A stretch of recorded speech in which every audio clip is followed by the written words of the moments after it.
Thank you, ma'am. Short story by Langston Hughes. She was a large woman with a large purse that had everything in it but a hammer and nails. It had a long strap, and she carried it slung across her shoulder. It was about 11 o'clock at night, dark, and she was alone, when a boy ran up behind her and tried to snatch her purse. The strap broke with the sudden single tug the boy gave it from behind, but the boy's weight and the weight of the purse combined caused him to lose his balance. Instead of taking off full blast as he had hoped, the boy fell on his back on the sidewalk, and his legs flew up. The large woman simply turned around and kicked him right square in the blue jean sitter. Then she reached down, picked up the boy from his shirt front, and shook him until his teeth rattled. After that, the woman said, "Pick up my pocketbook, boy, and give it here." She still held him tightly, but she bent down enough to permit him to stoop and pick up her purse. Then she said, "Now you ain't ashamed of yourself?" Firmly gripped by his shirt front, the boy said, "Yes, ma'am." The woman said, What did you want to do it for?" The boy said, "I didn't aim to." She said, "You a lie." But that time 2 or 3 people passed, stopped, turned and looked, and some stood watching. If I turn you loose, will you run?" asked the woman. "Yes, ma'am," said the boy. "Then I won't turn you loose," said the woman. She did not release him. "Lady, I'm sorry," whispered the boy. Your face is dirty. I got a great mind to wash your face for you." "Ain't you got nobody home to tell you to wash your face?" "No, ma'am," said the boy. "Then it will get washed this evening," said the large woman, starting up the street, dragging the frightened boy behind her. He looked as if he were 14 or 15, frail and willow-wild in tennis shoes and blue jeans. The woman said, "You ought to be my son. I would teach you right from wrong. Least I can do right now is to wash your face. Are you hungry?" "No, ma'am," said the being dragged boy. "I just want you to turn me loose." "Was I bothering you when I turned that corner?" asked the woman. "No, ma'am." "But you put yourself in contact with me," said the woman. "If you think that the contact is not going to last a while, you got another thought coming. When I get through with you, sir, you are going to remember Miss Luella Bates Washington Jones." Sweat popped out on the boy's face, and he began to struggle.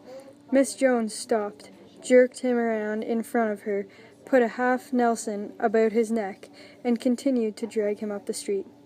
When she got to her door, she dragged the boy inside, down the hall, and into the large kitchenette-furnished room at the rear of the house. She switched on the light and left the door open.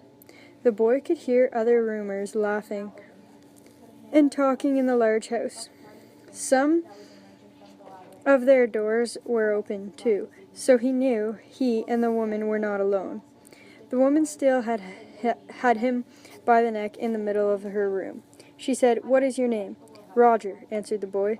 "Then, Roger, you go to that sink and wash your face," said the woman, whereupon she turned him loose. At last, Roger looked at the door, looked at the woman, looked at the door, and went to the sink. "Let the water run until it gets warm," she said. "Here's a clean towel." "You gonna take me to jail?" asked the boy, bending over the sink. "Not with that face. I would not take you nowhere," said the woman. "Here, I'm trying to get home to cook me a bite to eat. And you snatch my pocketbook. Maybe you ain't been to your supper either, late as it be, have you?" "There's nobody home at my house," said the boy. "Then we'll eat," said the woman. "I believe you're hungry, or been hungry, to try to snatch my pocketbook."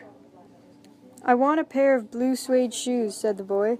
"Well, you didn't have to snatch my pocketbook to get some suede shoes," said Luella Bates Washington Jones. You could have asked me. Ma'am?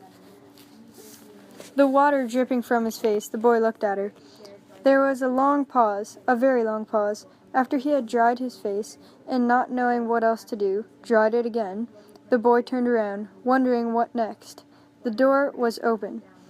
He could make a dash for it down the hall. He could run, run, run, run. The woman was sitting on the daybed. After a while she said, I were young once, and I wanted things I could not get. There was another long pause. The boy's mouth opened. Then he frowned, not knowing he frowned. The woman said, You thought I was going to say, but, didn't you?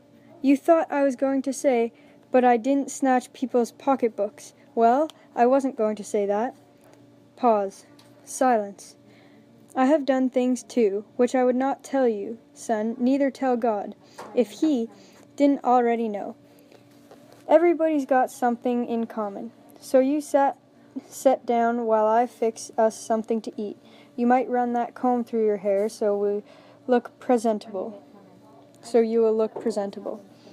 In another corner of the room, behind a screen, was a gas plate and an ice box. Miss Jones got up and went behind the screen. The woman did not watch the boy to see if he was going to run now, nor did she watch her purse, which she left behind her on the daybed. But the boy took care to sit on the far side of the room, away from the purse, where he thought she could easily see him out of the corner of her eye if she wanted to. He did not trust the woman not to trust him, and he did not want to be mistrusted now. Do you need somebody to go to the store? Asked the boy. Maybe to get some milk or something? Don't believe I do, said the woman, unless you just want sweet milk yourself. I was going to make cocoa out of this canned milk I got here. That will be fine, said the boy. She heated some lima beans and ham she had in the ice box, made the cocoa, and set the table. The woman did not ask the boy anything about where he lived, or his folks, or anything else that would embarrass him. Instead, as he ate, she told him about her job in a hotel beauty shop that stayed open late, what the work was like, and how all kinds of women came in and out, blondes, redheads, and Spanish. Then she cut him half of her 10-cent cake. Eat some more, son, she said. When they were finished eating, she got up and said, Now here, take this $10 and buy yourself some blue suede shoes. And next time, do not make the mistake of latching onto my pocketbook, nor nobody else's, because shoes got by devilish ways will burn your feet. I got to get my rest now. But from here on in, son, I hope you'll behave yourself. She led the boy down the hall to the front door and opened it. Good night. Behave yourself, boy, she said, looking out into the streets as he went down the steps. The boy wanted to say something other than thank you, ma'am, to Miss Luella Bates Washington Jones.